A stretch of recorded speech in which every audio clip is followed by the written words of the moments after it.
বিদ্যুৎ ছাড়া এখন এক প্রকার অচল মানুষের জীবন।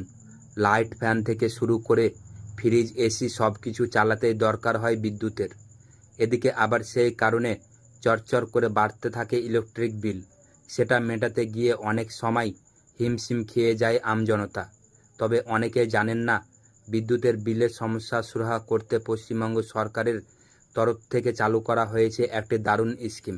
হ্যালো ভিউয়ার, সাথী বাংলা 94 চ্যানেলে প্রতিদিন রাজ্য সরকারি প্রকল্প ও কেন্দ্র সরকারি প্রকল্প ও বিভিন্ন প্রকারের নতুন নতুন ভিডিও দেখতে আমাদের চ্যানেলটি সাবস্ক্রাইব করুন এবং ভিডিওগুলি ভালো লাগলে লাইক, শেয়ার ও কমেন্ট করুন। যদি হাসির আলো প্রকল্পে আবেদন করেন তাহলে তারা প্রত্যেক মাসে 3 মাসে 75 ইউনিট অবধি বিদ্যুৎ বিনামূল্যে পাবেন।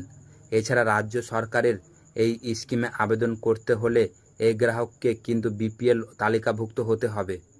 মুখ্যমন্ত্রী মমতা বন্দ্যোপাধ্যায়ের কথা অনুযায়ী রাজ্যের আর্থিকভাবে পিছিয়ে থাকা পরিবারগুলির উপর থেকে বিদ্যুৎ বিলের বোঝা কমানোর জন্য এ প্রকল্প চালু করা হয়েছে। এ প্রকল্পে কিভাবে আবেদন করতে হয় সেটাও চলুন জেনে নেওয়া যাক। রাজ্য সরকারের হাসির আলো স্কিমে নাম লেখাতে হলে যথাযথ নথিপত্র সহ নিকটবর্তী বিদ্যুৎ দপ্তরের অফিসে গিয়ে যোগাযোগ করতে হবে। সেখানে ইচ্ছুক গ্রাহক নিজের নাম নথিভুক্ত করিয়ে নিতে পারবেন। এছাড়া দুয়ারে সরকার ক্যাম্পের মাধ্যমে এই স্কিমে আবেদন করা যায়।